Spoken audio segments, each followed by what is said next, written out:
चेचक, जुदरी, small pox, ये एक रेस्पिरेटरी इन्फेक्शन होता है जो कि हाईली कम्युनिकेबल होता है, जो कि ड्रॉपलेट इन्फेक्शन के ज़रिए या एक दूसरे के कांटेक्ट में आने से फैलता है। चेचक, स्मॉल पॉक्स, ये 20वीं सदी में सबसे ज़्यादा अमवात का जिम्मेदार बीमारी मानी जाती थी। इसके बाद में इसका सक्सेसफुल वैक्सीनेशन ट्रीटमेंट होने की वजह से इसको हमने सक्सेसफुल इरेडिकेट कर दिया है। इंडिया में आखिरी केस 20 यानी उसका जो है 17 मई 1975 में स्मॉल पॉक्स यानी जुदरी का आखिरी केस मिला था। उसके पास से अब तक के जो है इसका कोई केस नहीं मिला और 1977 में WHO ने इसको वर्ल्ड वाइड इरेडिकेट घोषित कर दिया और आज की तारीख में ये डिसीज़ नहीं पाई जाती, ये पूरी तरह से इरेडिकेट हो चुकी है। मगर इसका एक ये फैक्टर ये था कि ये 20वीं सदी में सबसे ज़्यादा अमवात वबा अन लेने वाली बीमारी थी जो वर्ल्ड वाइड पेंडेमिक तौर से फैलती और उसने 20वीं सदी में सबसे ज़्यादा मौत का जिम्मेदार था। स्मॉल पॉक्स माइक्रोलॉजी अगर हम देखा जाए तो कॉज बाय अ वेरिसिला वायरस के जरिए कॉज करती है। ब्रिग स्ट्रक्चर होता है, DNA वायरस होता है ये। वेरिसिला वायरस के बारे में ऑकर इन 2 स्ट्रेन, 2 स्ट्रेन में पाया जाता है, varicella major and varicella minor. Major में 90% केसेस क्लिनिकली कैरेक्टरिस्टिक होते हैं। क्लिनिकल कैरेक्टरिस्टिक केसेस मीन्स इनमें नुमाया तौर से जो है अलामतें मिलेंगी, उसको क्लिनिकल कैरेक्टरिस्टिक केस कहा जाएगा, जो 90% होता है मेजर की वजह से। और माइनर में लेस सीवियर होता है और 1% में ही फर्टिलिटी रेट पाया जाता है। मगर जो मेजर होता है, मेजर में 30% तक की फर्टिलिटी यानी 30% लोगों के अंदर अमवात वाक़ई होती है। स्मॉल पॉक्स का इंक्यूबेशन पीरियड यानी मुद्दत हिजानत उसकी 12 से 14 दिन तक मानी जाती है। रेंज उसका बनाया गया है 7 से 17 दिन का। Infection occur after the implantation of a virus on the oropharyngeal और रेस्पिरेटरी म्यूकोसा। जैसे कि मैंने बताया था कि ये एक ड्रॉपलेट इन्फेक्शन है जो कि नेजल और ओरोफेरिंजियल म्यूकोसा के अंदर उसका जो वायरस है वो इम्प्लांट होकर जो है इन्फेक्शन को कॉज करता है। 3 से 4 दिन में वायरस जो है मल्टीप्लिकेशन हो जाता है, लिम्फ नोड्स जो है डेवलप हो जाते हैं और असिम्प्टोमेटिक वायरेमिया शुरू हो जाता है। वायरेमिया यानी कि जिसमें वायरल इन्फेक्शन तो हो जाता है मगर सिम्टम्स नहीं जाहिर होते। ओके, और वायरल स्प्रेडिंग शुरू हो जाती है। ओके, वायरल स्प्रेडिंग तो वायरस जो है स्प्लीन के अंदर, बोन मैरो में और लिम्फ नोड्स के अंदर जो है स्प्रेड हो जाता है। और सेकेंडरी वायरेमिया जो है followed by the fever and toxaemia. पहले 3 दिन में वायरेमिया होगा मगर असिम्प्टोमेटिक होगा और बाद में फिर 8वें दिन से जो है सेकेंडरी वायरेमिया स्टार्ट होगा जिसके अंदर सिम्टम्स शुरू होंगे, जिसमें सबसे पहले फीवर और टॉक्सीमिया यानी फीवर, कफ वगैरह के, कोराइजा वगैरह के जो है सिम्टम्स जाहिर होंगे। Small pox spread primarily through the respiratory droplet यानी ये प्राइमरीली जो है रेस्पिरेटरी ड्रॉपलेट से जो है फैलता है। इसके अलावा direct contact with the contaminated clothes, bedding and also spread the infection यानी कंटेमिनेटेड जो भी चीज़ें होंगी, कपड़ा, रुमाल, बिस्तर वगैरह से भी ये फैलता है। ट्रांसमिशन जो है रैशेस के ऑनसेट यानी स्कैब फॉल ऑफ होने से पहले ट्रांसमिशन होता है। ओके, इसका एक बार स्कैब बन गया तो ट्रांसमिशन बंद हो जाता है उसका। विंटर और अर्ली स्प्रिंग के अंदर mostly favourable for the spreading यानी विंटर और अर्ली स्प्रिंग यानी कि नवंबर, दिसंबर, जनवरी, फरवरी में ज़्यादा करके ये स्मॉल पॉक्स पाया जाता था। ओके, वायरल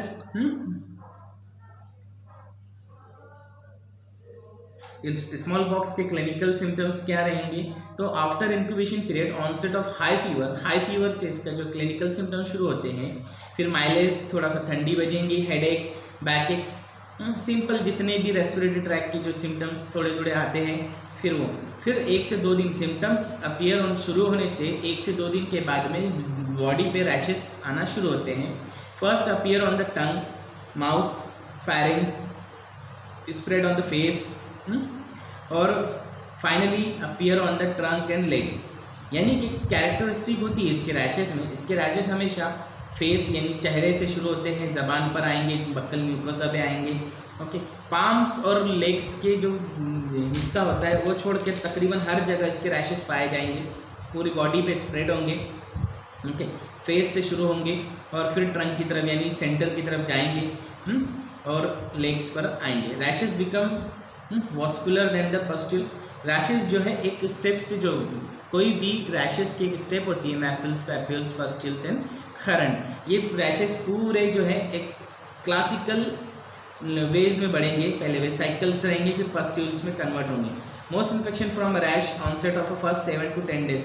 मोस्ट जो इन्फेक्शन जो भी फैलेगा वो रैश की वजह से ही फैलता है, पहले 7 से 10 दिन में। एक बार रैश यानी स्कार्ड में कन्वर्ट होके झड़ना शुरू हो गए तो उससे रैशेस की वजह से इन्फेक्शन नहीं फैलेंगे।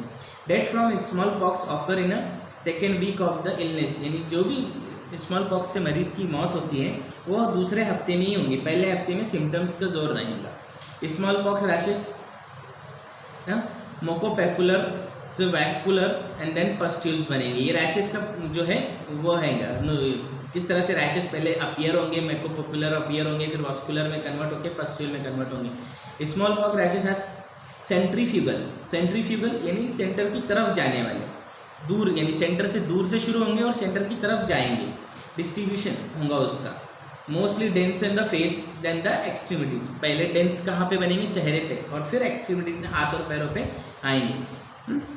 इस तरह से उसकी रैशेस में जो है डेवलपमेंट होता है, पहले मोकोपैपुलर बनेगा, फिर पस्ट्यूल्स, फिर ये देन स्कार्ड बन के एक ब्लैक स्पॉट बन के फिर वो झड़ जाएगा। ओके, स्मॉल पॉक्स की रैशेस इस तरह से नजर आती है चेहरे के ऊपर, ये डेंस रहती है। इरेडिकेशन 8 मई 1980 में 7 फैक्टर्स को लीड करके ये डिसीज यानी किसी भी बीमारी को जब इरेडिकेट कोशिश करना यानी करती है WHO, तो ये 7 फैक्टर्स के ऊपर उसके अंदर वो होना चाहिए, तो उसकी बेस के ऊपर उसको हम इरेडिकेट कोशिश करते हैं। नो नोन एनिमल रिजर्वायर, यानी उसका कोई भी ऐसा केस ना हो कि जिन जानवरों में भाई वायरस बाकी रह गया, अगर हम ये करेंगे और जानवरों में वायरस बाकी रह गया तो इरेडिकेट नहीं होगा, किसी न किसी दिन जानवरों से इंसानों में वापस आ सकता है। No long term carrier of a virus, यानी वो वायरस का कोई कैरियर यानी लाइफ कैरियर, इंसान या जानवर का इस किस्म का कोई कैरियर उसका बाकी नहीं रहना चाहिए। Life long immunity after the recovery from the disease, ये एक वजह होती है जिसकी वजह से इसका इरेडिकेशन पॉसिबल हुआ है कि स्मॉल पॉक्स एक बार जिसे होता था उसके अंदर जो है लाइफ टाइम जो है इम्यूनिटी पैदा हो जाती थी और सेकेंड टाइम में उसको स्मॉल पॉक्स नहीं होता था, इसी वजह से जो है वो रिकवरी होती। Detection of case in a simple rash, जब भी केस डिटेक्शन होगा सिंपल रैश के शक्ल में, person with the sub clinical infection did not transmit the infection, ऐसा कोई पर्सन जो सब क्लिनिकल इन्फेक्शन में जो है इन्फेक्शन को ट्रांसमिट ना कर रहा हो। वैक्सीन इज हाईली इफेक्टिव, है ना। इम्यूनिटी एक बार होने के बाद में जो पैदा हो रही है उसी बेस के ऊपर वैक्सीन एकदम बनी है उसकी, और वैक्सीन से जो है उससे 100% एफिकेसी मिलती है, और एक बार वैक्सीन का इस्तेमाल कर लिए तो लाइफ टाइम इम्यूनिटी पैदा हो जाती है। इंटरनेशनल कोऑपरेशन, यानी इंटरनेशनल कोऑपरेशन के जरिए ये होता है। यह है स्मॉल पॉक्स।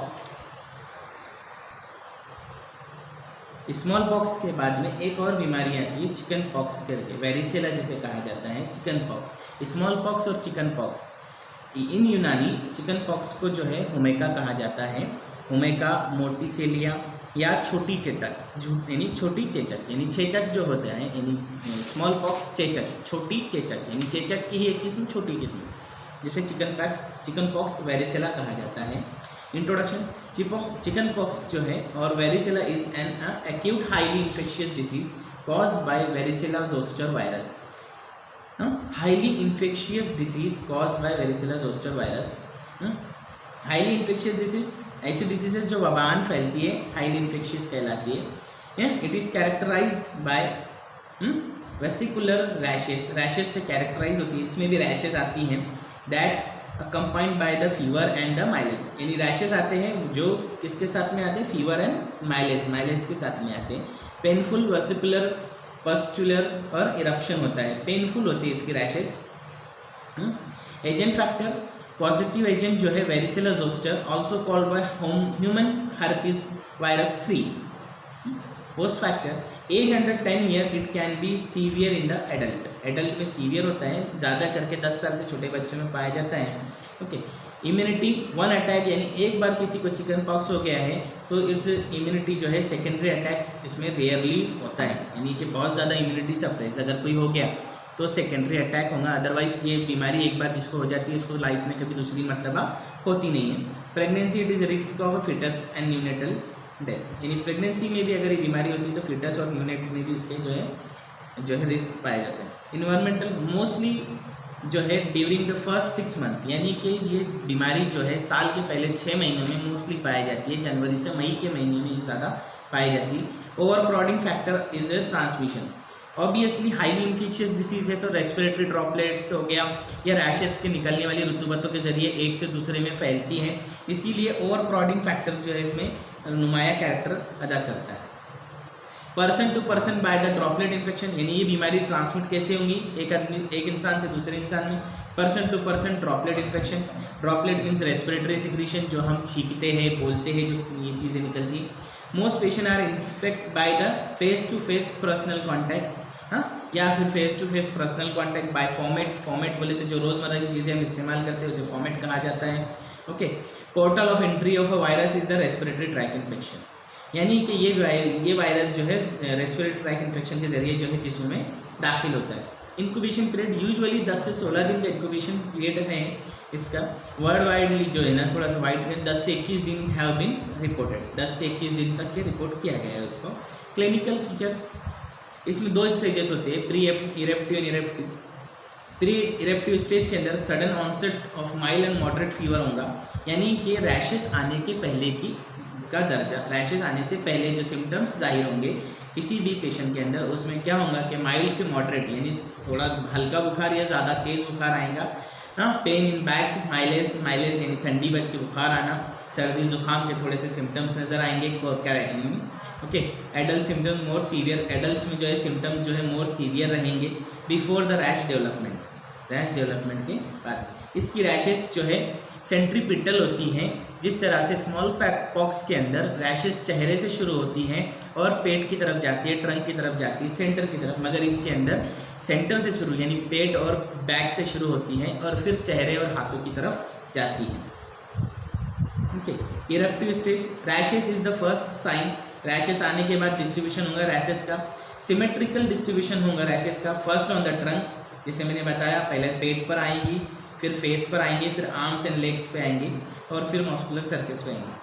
रैपिड इवोल्यूशन होता है रैशेस का, रैपिड इवोल्यूशन यानी रैशेस फौरन जो है अपनी स्टेजेस चेंज करेंगी, papules, pustules and first appear the rash likely dew drop, यानी ऐसी रैशेस जब अपीयर होंगी तो ऐसा लगेगा कि बदन पे किसी ने शबनम के दाने जैसे रेडनेस नज़र आएंगी, फिर वो स्कैब बनेंगे, देन द 4 से 7 दिन के अंदर वो अपीयर होना शुरू हो जाएंगे। फिनोमॉर्फिज्म करके एक फिनोमिना पाई जाती है, क्वेश्चन पूछा जाता है, एक शॉर्ट क्वेश्चन, फिनोमॉर्फिज्म क्या चीज़ होती है? एक कैरेक्टरिस्टिक होती है रैशेस की, जैसे कि स्मॉल पॉक्स के अंदर एक रैशेस जो डेवलप्ड हो रहे थे वो एक साथ डेवलप्ड हो रहे थे, मैप्यूल्स पूरी बॉडी पे एक साथ अपीयर होकर पैप्यूल, पस्ट्यूल और खरंड भी एक साथ ही मिलेंगी, मगर इसके अंदर वो नहीं होता। फिनोमॉर्फिज्म कैरेक्टरिस्टिक में क्या होता है कि चिकन पॉक्स में एक ही वक्त में जिस्म में चारों जो है स्टेजेस जो है रैशेस की पाए जाएंगी, आपको पैप्यूल्स भी मिल जाएंगे, वेस्कुल्स भी मिल जाएंगे, क्रस्ट भी मिल जाएगा आपको उसी वक्त में, है ना, क्योंकि ये डेवलप ये होते हैं। तो इसमें इस फिनोमिना को रैशेस की जो है वो फिनोमॉर्फिज्म कहा जाता है कि जिसमें एक ही वक्त में जिस्म में तीनों चारों किस्म की जो है रैशेस की स्टेज जो है देखी जा सकती है। कॉम्प्लिकेशन, हीमोरेज इसका एक मेन कॉम्प्लिकेशन होता है, और निमोनिया ऑलरेडी ये रेस्पिरेटरी ट्रैक इन्फेक्शन होते हैं, यानी इनका जो पोर्टल ऑफ एंट्री है रेस्पिरेटरी होता है, तो इसीलिए इनका जो मेन टारगेट ऑर्गन होता है वो लंग्स होते हैं, इसीलिए निमोनिया इसमें होता है। ओके, फिर उसके बाद में encephalitis, British defect, birth defect जो है, जिस मेनी प्रेगनेंसी के अंदर अगर माँ को अगर चिकन पॉक्स हुआ है तो उसके बच्चे के अंदर जो है बर्थ डिफेक्ट पाया जाएगा। ट्रीटमेंट, एंटीवायरल कंपोनेंट साइक्लोफिर वगैरह हम देंगे उसको 20 mg पर kg बॉडी वेट के हिसाब से, पैरासीटामोल एंड सिम्टोमेटिक ट्रीटमेंट करेंगे। रैशेस के लिए लोकल एप्लीकेशन के लिए आप दे सकते हैं क्रीम्स वगैरह। प्रिवेंशन, वेरिसेला जोस्टर इम्यूनोग्लोबिन्स जो है 72 घंटे में एक्सपोजर के, अगर आपको एक्सपोजर हुआ है उसके 72 घंटे में अगर दिया गया 12.5 यूनिट पर kg के हिसाब से तो हाईली इफेक्टिव होता है। वैक्सीन, लाइव एटेन्यूएटेड वैक्सीन पाया जाता है इसका, जो दिया जाता है 12 से 18 महीने में सबक्यूटेनियसली और आयन। अभी हमने देखा small pox and chicken pox. Small pox में से ज़्यादा गंभीर क्वेश्चन नहीं पूछा जाता है। ज़्यादा के क्वेश्चन शॉर्ट क्वेश्चन बनता है। इरेडिकेशन ऑफ स्मॉल पॉक्स पे नोट्स लिखिए। इसके अलावा चिकन पॉक्स जो है इसमें से कुछ क्वेश्चंस बनते हैं छोटे और लॉन्ग क्वेश्चंस भी आने के चांसेस होते हैं। फिनोमॉर्फिज्म पे एक शॉर्ट क्वेश्चन, हाँ एक क्वेश्चन दोनों डिसीज़ के साथ में एक बनता है कि difference between small pox and chicken pox के ऊपर नोट्स लिखिए। एक शॉर्ट क्वेश्चन इसमें मोस्टली आते ही है कि दोनों बीमारियों में क्या डिफरेंस है वो। तो क्या डिफरेंस है दोनों बीमारियों में? दोनों की मुद्दत हिज़ानत जो है डिफरेंस है। ओके, क्या है कि जो है चेचक की जो मुद्दत हिज़ानत से 7 से 17 दिन है और जो चिकन पॉक्स है जिसको हम जुदरी कहते हैं उसकी क्या है तकरीबन 7 से 21 दिन है। ओके, इब्तिदाई हालत शदीद होती है किसके अंदर? चेचक में। इसमें खफीफ होती है, इसमें ज़्यादा शिद्दत से इब्तिदा में जो है सिम्टम्स अपीयर नहीं होते। दानों का फैलाव मरकज़ से दूर होता है, जैसे कि हमने वो देखा कि सेंट्रीफ्यूगल होते हैं। चिकन पॉक्स में मरकज़ से दूर यानी कि जो दाने शुरू होंगे फेस से शुरू होंगे, फिर ज़बान पे, मुंह पर, फेस पर आने के बाद में फिर ट्रंक और हाथों के ऊपर आते हैं। इसमें दानों का फैलाव जो है सेंटर से दूर की तरफ जाता है, उसमें सेंटर की तरफ जाता है, यानी बाहर से अंदर आएगा, इसमें अंदर से बाहर जाएगा। इसमें क्या होता है कि इसमें जो है पहले पेट पर आएंगे दाने, फिर पीठ पर, पेट पर, फिर हाथों पर, फिर चेहरे की तरफ जाते हैं। हथेली और तलवों के ज़्यादा यानी हथेली और पाँव के तलवों पे ज़्यादा मुतासिर नहीं होती, मुतासिर होते हैं। यानी इसके अंदर जो रैशेस है ना हथेली और पाँव के तलवों पे भी आ जाते हैं कभी कभी, मगर जो है चेचक की यानी हुमैका के अंदर जो है हथेली पर और पैरों के जो तलवों के ऊपर रैशेस नहीं आते। ओके, बगल उमूमन नहीं होता। उसके अलावा दानों की खुसूसियत, दाने गहराई तक होते हैं। चेचक के अंदर क्या होता है? दाने ज़्यादा गहराई तक होते हैं, इसीलिए जब दाने से रिकवर होता है पेशेंट तो निशान छूट जाता है चेचक के अंदर दाने। फिर दानों का जो प्रोग्रेस होता है वो एक साथ होता है। ओके, सीवियरिटी होती है। इसमें दाने की सतह ज़्यादा डीप नहीं होती, इसके लिए इसके अंदर जब दाने डिसअपियर होते हैं तो निशानात नहीं बनते। ओके, दानों का इर्तिका, दानों बतदरीज इर्तिका होता है और सुस्त तब्दीली होती है। बतदरीज यानी कि एक साथ तदरीजन यानी इर्तिका होगा, मैप्यूल्स बनेंगे, फिर पैप्यूल्स बनेंगे, फिर पस्ट्यूल्स बनेंगे। हाँ, इसमें दाने का जो है बतदरीज इर्तिका नहीं होता, कुछ मैप्यूल्स होते हैं, कुछ पस्ट्यूल्स होते हैं, कुछ ये पाए जाते हैं। तो इस तरह से जो है ये बुखार जो है चेचक में हमेशा दानों के निकलने के बाद बुखार उतर जाता है, यानी कि जो है सिम्टम शुरू होते हैं बुखार के साथ में, दाने के साथ में बुखार गायब हो जाता है। मगर इसके अंदर जो है हुमैका में हर दाने के निकलने के साथ बुखार चढ़ता है ना। मगर इसमें जो चेचक थी उसमें दानों के पहले बुखार आता है, दाने एक बार आ गए तो बुखार नहीं आता।